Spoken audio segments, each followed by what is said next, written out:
Il s'appelle Vic, c'est un officier de police judiciaire dans la section stupéfiant d'une grande ville wallonne. Son constat est clair, la lutte contre la drogue est un échec. Kenji, lui, est toxicomane. Il est accro à la cocaïne et à l'héroïne qu'il consomme quotidiennement. Bruno est un acteur de terrain actif dans l'accompagnement des usagers de drogue.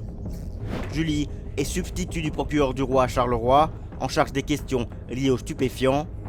Tous ont leurs expériences ou expertises concernant cette problématique qui fait des ravages. Vic, l'agent des stupes, passe ses journées sur le terrain. Il surveille, planque, enquête. Voici le résultat de ses investigations. Saisie de drogue, d'argent ou d'armes. Souvent l'aboutissement d'un long travail. Mais lorsqu'il prend du recul, le constat est amer. On travaille parfois plusieurs semaines, parfois plusieurs mois, mais on essaye de faire au plus court. On tape dans les échelons supérieurs des organisations criminelles. Et parfois on saisit 1, 2, 3 kilos de marchandises, que ce soit coke, héros, cannabis, 10 000 euros, des balances, des téléphones. Mais 2 kilos sur des arrivages par tonne au port d'Anvers, c'est une blague en fait, c'est un combat inégal en fait. En premier, tu prends la blanche, donc tu la verses dans la cuillère. Ce geste, Kenji l'a fait des milliers de fois.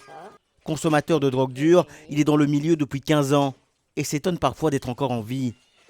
Pour assurer sa consommation, il se rend coupable de vol dans les magasins et est passé à 9 reprises par la case prison. Parce que directement, quand on est toxicomane, on fait une bêtise ou quoi, on nous envoie en prison, on nous met pendant 6 mois, on pense que quand on va sortir, on va être mieux, mais en fin de compte, c'est pire. Parce qu'on perd tout et on retombe dans le même cercle vicieux. Donc, c'est pas nous aider. Pour eux, pour l'État, ils pensent qu'ils nous aident, mais ils nous aident pas du tout. C'est nous enfoncer encore plus. À Charleroi, le parquet a mis en place un projet pilote, une chambre de traitement de la toxicomanie.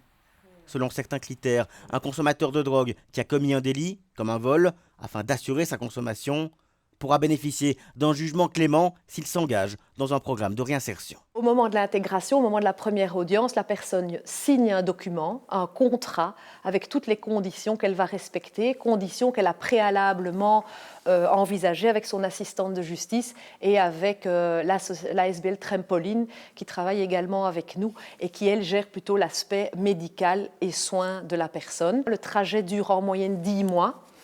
Et c'est au terme de ces 10 mois que le jugement sera prononcé. À l'occasion des 100 ans de la loi drogue, certains veulent ouvrir le débat et aller plus loin en imaginant changer l'ensemble du système. Ce qu'on demande, c'est de reconnaître l'usage de drogue comme un problème de santé et de l'envisager comme ça, c'est-à-dire de ne pas pénaliser un problème de santé, parce que c'est la seule maladie, finalement, la dépendance chronique, qui est pénalisée par une loi pénale. Donc vous risquez des peines de prison si vous êtes consommateur de drogue. Et si on revoyait ce modèle où en fait l'État prendrait en charge la fabrication et la distribution de cette molécule et on informerait les gens et on ferait de la prévention, je pense qu'on retirerait ces molécules des mains des organisations criminelles. Et je pense qu'on leur couperait l'herbe sous le pied. Et il n'y aurait plus de dealers en rue. Et vous allez me dire, quoi, stup, vous n'existez plus. Alors, non, on n'existe plus, mais on fera du flag d'autres choses. On fera du flag dans d'autres domaines infractionnels. Après avoir évoqué ces réflexions, Vic est retourné sur le terrain, traquer les dealers. Kenji, lui, se sent à bout, physiquement, et aimerait arrêter de consommer.